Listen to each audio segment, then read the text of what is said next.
students, in class 1 and class 2, we have studied Q equals to NE, total charge, number of electrons, charge on one electron, I equals to Q by T,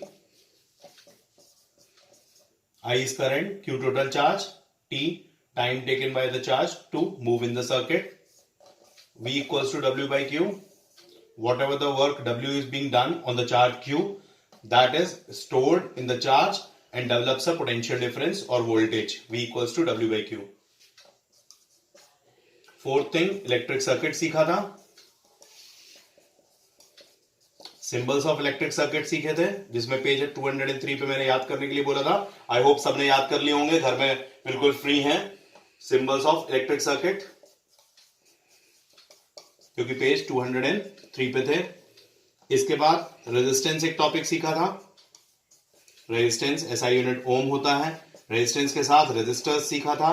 हमने ये जाना था कि resistors लगाए जाते हैं circuit में और उन्हीं रेजिस्टर्स की रेजिस्टेंस हम लोग कैलकुलेट करते हैं. एसआई यूनिट ओम होता है. चार्ज का एसआई यूनिट कूलम होता है. करंट का एसआई यूनिट एम्पियर होता है. वोल्टेज या पोटेंशियल डिफरेंस का एसआई यूनिट वोल्ट होता है. रेजिस्टेंस के बाद हम लोगों ने ओम्स लॉ पढ़ा था. ओम्स लॉ में V प्रोपोर्शनल टू I सीखा था, वेयर R इज कांस्टेंट, और R को जब हम कांस्टेंट ऑफ प्रोपोर्शनैलिटी की तरह यूज करते हैं तो V इक्वल्स टू IR.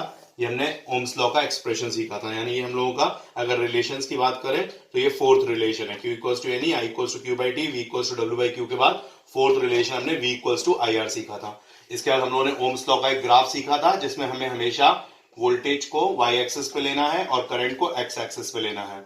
और जो ये स्लोप होगा बिल्कुल यूनिफॉर्म मोशन जैसा जो दिख रहा है, ये स्लोप आपका रेजिस्टेंस को रिप्रेजेंट करेगा. The slope of the VI graph represents the resistance of the circuit. Resistance यहाँ पे कांस्टेंट ऑफ प्रोपोर्शनैलिटी है और यही ओम्स लॉ कहलाता है. Ohms was the person who has given a relation with the resistance using resistance as the constant of proportionality. इसीलिए जो resistance है उसका SI यूनिट भी ओम ही माना जाता है. और हम लोगों ने ओम का सिंबल भी सीखा है ना, कि रेजिस्टेंस की SI यूनिट ओम लिखते हैं तो उसका सिंबल कुछ इस तरह से बनाते हैं, राइट. ये हम लोगों को सब याद है. अब हम लोग पढ़ने वाले हैं फैक्टर्स अफेक्टिंग रेजिस्टेंस. जो आज हम लोगों का मेन टॉपिक है वो है फैक्टर्स अफेक्टिंग रेजिस्टेंस. कौन कौन से फैक्टर्स हैं जो रेजिस्टेंस को इन्फ्लुएंस करते हैं. That is our main topic today. Factors affecting resistance, है ना. ये हम लोगों का आज का मेन टॉपिक है, फैक्टर्स अफेक्टिंग रेजिस्टेंस. कौन कौन से फैक्टर्स रेजिस्टेंस को अफेक्ट करते हैं. तो सबसे पहला फैक्टर है लेंथ ऑफ द कंडक्टर. इस लेंथ ऑफ कंडक्टर को हम लोग स्मॉल l से रिप्रेजेंट करेंगे. लेंथ जैसे कि मीटर्स में ही कैलकुलेट होती है. इसका रिलेशन क्या है रेजिस्टेंस के साथ, R प्रोपोर्शनल टू L. यानी कि resistance is directly proportional to length of the conductor. जैसे जैसे लेंथ ऑफ द कंडक्टर बढ़ती है रेजिस्टेंस बढ़ती जाती है. जितना ज्यादा करंट को तार में ट्रैवल करना पड़ेगा तार का, उतना ज्यादा रेजिस्टेंस उस पर अप्लाई होगा, करंट को फेस करना पड़ेगा, यानी उतनी ज्यादा वेस्टेज ऑफ करंट होगी. तो जितनी ज्यादा लेंथ रखोगे कंडक्टर की उतनी ज्यादा ऑटोमेटिकली रेजिस्टेंस होती चली जाएगी और उतना ही करंट वेस्ट होगा. इसलिए छोटी तार जब तुम रखते हो तो वो छोटी तार में आपके करंट की वेस्टेज कम होती है. अगर कहीं पर तुम्हें अपना बल्ब जलाना है और बल्ब ऊपर लगा हुआ है और नीचे तार जस्ट लगा दोगे तो उस बल्ब तक करंट पहुंचने में करंट की वेस्टेज कम होगी. अब तुम 3 कमरे बाद कोई बल्ब जलाना है और उसकी तार यहाँ के सॉकेट में लगाओगे और लंबी तार का इस्तेमाल करोगे तो ऑटोमेटिकली करंट ज्यादा वेस्ट होगा, क्योंकि जितना लंबा कंडक्टर होगा, जो भी लेंथ ऑफ द कंडक्टर होगी, उतनी ज्यादा रेजिस्टेंस बढ़ती जाएगी. ठीक है. सबसे पहला factor length of the conductor. दूसरा हमारा फैक्टर होता है एरिया ऑफ क्रॉस सेक्शन. मुझसे कई बच्चों ने ग्रुप में पूछा था, इनफैक्ट पर्सनली पूछा था कि एरिया ऑफ क्रॉस सेक्शन से सर क्या मतलब है. पहले एरिया ऑफ क्रॉस सेक्शन हम लोग कैपिटल ए से रिप्रेजेंट करते हैं. एरिया ऑफ क्रॉस सेक्शन का मतलब होता है तार की मोटाई. ज्यादातर हम लोग की जो तार होती है वो सिलेंड्रिकल होती है. तो सिलेंड्रिकल तार की जो मोटाई है वो उसका जो माउथ है उसको हम लोग उसकी तार की मोटाई बोलते हैं. और सिलेंड्रिकल तार का जो माउथ होगा वो सर्कुलर होगा. तो हम पाई आर स्क्वायर में उसका एरिया ऑफ क्रॉस सेक्शन निकालते हैं. पाई आर स्क्वायर में उसका एरिया ऑफ क्रॉस सेक्शन निकालते हैं, क्योंकि हम लोग जो ज्यादातर तारें इस्तेमाल करते हैं वो सिलेंड्रिकल शेप की होती हैं. और वो सिलेंड्रिकल शेप में जो माउथ होगा तार का, यानी तार की जो मोटाई होगी, वो आपकी सर्कल के फॉर्म में होगी. तो सर्कल का जो एरिया होता है वो पाई आर स्क्वायर होता है. तो इसलिए हम area of cross section of wire pi r square से रिप्रेजेंट करते हैं. ठीक है. अब एरिया ऑफ क्रॉस सेक्शन का रेजिस्टेंस से रिलेशन क्या है. तो एरिया ऑफ क्रॉस सेक्शन का रेजिस्टेंस से रिलेशन है कि area of cross section resistance से इनवर्स प्रोपोर्शनैलिटी में चलता है. तो हमारा सेकंड है रेजिस्टेंस और एरिया ऑफ क्रॉस सेक्शन में इनवर्स प्रोपोर्शनैलिटी का रिलेशन है। जितनी ज्यादा मोटी तार का इस्तेमाल करोगे उतना ही ज्यादा आपका, जितनी मोटी तार का इस्तेमाल करोगे उतना कम रेजिस्टेंस होगा, है ना। इनवर्स प्रोपोर्शनैलिटी है, यानी मोटी और छोटी तार अच्छी तार है। आप पतली तार लेके आते हो तो उस पतली तार में रेजिस्टेंस ज्यादा होता है। जितनी तार मोटी होती जाएगी यानी एरिया ऑफ क्रॉस सेक्शन बढ़ता जाएगा, उसकी मोटाई बढ़ती जाएगी, उतना आपको रेजिस्टेंस कम फेस करना पड़ेगा। आपके करंट को मूवमेंट के लिए रेजिस्टेंस कम फेस करना पड़ेगा। कम रेजिस्टेंस का सीधा मतलब होता है कि करंट जो है वो ज्यादा इजीली ट्रैवल कर रहा है। हम लोग के दिमाग में एकदम सेट रहना चाहिए, रेजिस्टेंस की फीलिंग बिल्कुल ऐसी रहनी चाहिए जैसे मोशन करती हुई कार के सामने फ्रिक्शन। वैसे तुम हमेशा दिमाग में लेके चलो कि करंट जब किसी कंडक्टर में ट्रैवल कर रहा है तो रेजिस्टेंस बिल्कुल उस फ्रिक्शन की तरह उसको रोकने की कोशिश कर रही है। और एरिया ऑफ क्रॉस सेक्शन का रेजिस्टेंस से इनवर्स रिलेशन में क्लियरली क्या शो करता है कि जो अगर आपने एरिया ऑफ क्रॉस सेक्शन बढ़ाया, तार की मोटाई बढ़ाई, तो उस केस में रेजिस्टेंस घटता जाएगा। अब एरिया है तो एरिया का यूनिट हमेशा मीटर स्क्वायर में रहता है, ऐसा यूनिट मीटर स्क्वायर में रहता है। तो जहां पर भी हम area of cross section use करेंगे मीटर स्क्वायर में यूज करेंगे। और जैसा कि मैंने बता दिया, हम लोग इन जनरल सिलेंड्रिकल तारे लेते हैं तो सिलेंड्रिकल तारों के हिसाब से पाई आर स्क्वायर उसका सर्कुलर माउथ होगा, वही एरिया ऑफ क्रॉस सेक्शन कहलाता है। तो ये दो बातें एक्स्ट्रा दिमाग में रखना है एरिया ऑफ क्रॉस सेक्शन के, यूनिट हमेशा मीटर स्क्वायर में ही लेना है और जब फॉर्मूला लगाना है तो पाई आर स्क्वायर ही लगाना है, which is the area of the circle. ठीक है, तो सेकंड हमारे दिमाग में क्या बात सेट हो गई? सेकंड बात हमारे दिमाग में सेट हुई कि रेजिस्टेंस का इनवर्स रिलेशन है एरिया ऑफ क्रॉस सेक्शन से। हमने resistance directly proportional to length of the conductor सीख लिया, resistance inversely proportional to area of cross section सीख लिया। अब जो हमारा तीसरा फैक्टर है वो टेम्परेचर है। यहां हम किसी प्रोपोर्शनैलिटी को शो नहीं करेंगे, ठीक है। इन जनरल हमारे दिमाग में रहना चाहिए कि रेजिस्टेंस का टेम्परेचर से ये रिलेशन होता है कि जैसे जैसे टेम्परेचर बढ़ता है वैसे वैसे रेजिस्टेंस भी बढ़ता है। लेकिन हम लोग कोई भी प्रोपोर्शनैलिटी इसलिए नहीं दिखाएंगे क्योंकि प्रोपोर्शनैलिटी का मतलब होता है कि आपस में दोनों के बीच में एक प्रोपोर्शन चलना चाहिए और कोई भी कांस्टेंट लगा के इसको इक्वालिटी में भी बदला जा सकता हो।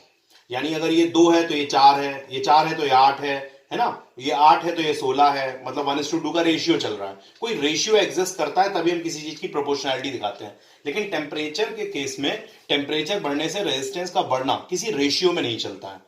टेम्परेचर के बढ़ने से इनिशियली रेजिस्टेंस बढ़ता जरूर है लेकिन एक किसी फिक्स रेशियो में नहीं बढ़ता। इस कारण से हम लोग इसकी प्रोपोर्शनैलिटी नहीं लिखते। टेम्परेचर के बारे में हम थ्योरी में लिखते हैं initially with the increase of temperature, initially with the increase of temperature resistance increases, resistance increases. यहां पे वर्ड हम लोगों ने इनिशियली क्यों प्रयोग किया?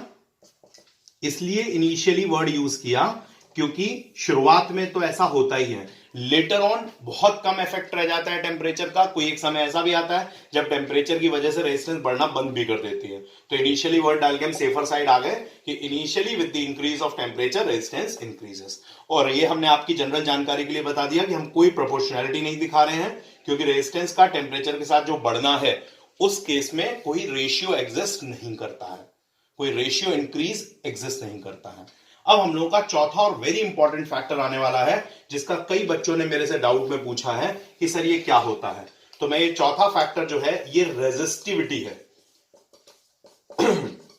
इसको बहुत गौर से समझेंगे सब लोग। रेजिस्टिविटी को बहुत सारे बच्चे रेजिस्टेंस से कंफ्यूज कर लेते हैं। रेजिस्टेंस जैसा देखने में लग रहा है, सुनने में लग रहा है, बट ये रेजिस्टेंस नहीं, ये अलग टर्म है रेजिस्टिविटी।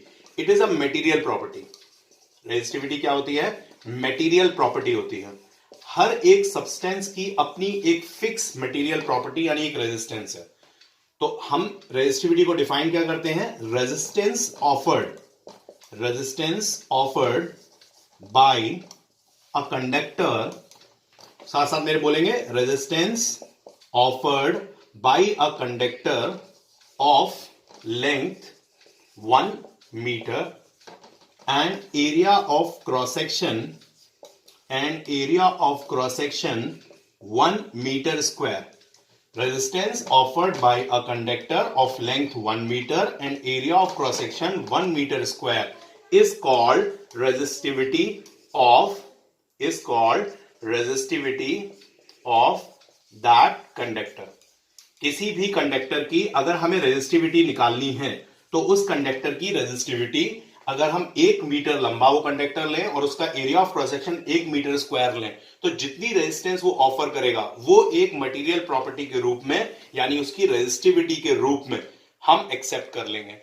तो रेजिस्टिविटी एक फिक्स्ड चीज है जो हर मटेरियल की फिक्स्ड है। हम मटेरियल वाइज उसको एनालाइज करते हैं। अच्छा, रेजिस्टेंस का जैसे यूनिट तुमने ओम लिया था, रेजिस्टिविटी का यूनिट जो होता है वो ओम मीटर होता है। ये सब लोग अपनी कॉपी में डेफिनेशन लिख लेंगे और ये डेफिनेशन सबको सही से याद होनी चाहिए।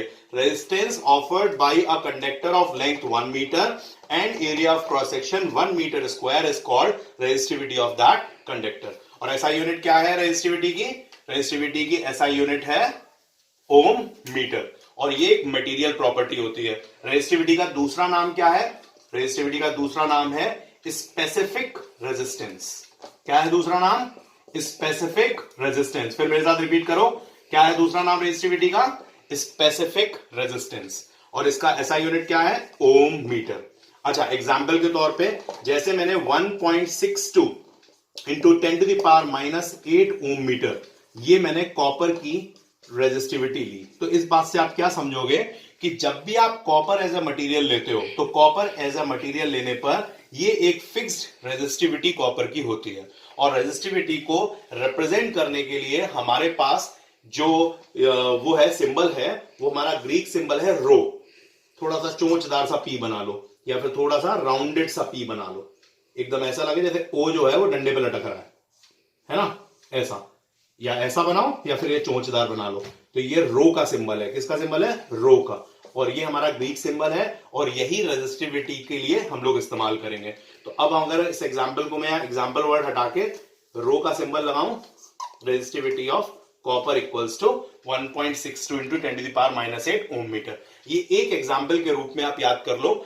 इससे कॉपर, क्योंकि हम लोगों के यहाँ कंडक्टर के रूप में सबसे ज्यादा इस्तेमाल होने वाला एलिमेंट है, तो हम इससे कम जिसकी रेजिस्टिविटी हो वो कॉपर से बेहतर हो गया, इससे ज्यादा जिसकी रेजिस्टिविटी हो वो कमजोर कंडक्टर हो गया कॉपर के तुलना में। ठीक है, तो ये एक आइडियल एग्जांपल है कॉपर, इसको याद रख लेना है हम लोगों को। सिर्फ कॉपर के अलावा सिल्वर और गोल्ड बचते हैं जिनकी रेजिस्टिविटी इससे कम होती है। अच्छा, मेरी इस बात से और एक बात दिमाग में आई होगी कि रेजिस्टिविटी कम होने से हमें फायदा होता है, क्योंकि जिसकी रेजिस्टिविटी कम होगी वो जाहिर सी बात है कम रेजिस्टेंस ऑफर करेगा। तो ये जो स्पेसिफिक रेजिस्टेंस हर एक मटेरियल की है, ये एक फोर्थ फैक्टर के रूप में काम करता है। किसके रूप में काम करता है? फोर्थ फैक्टर के रूप में काम करता है फॉर दी रेजिस्टेंस।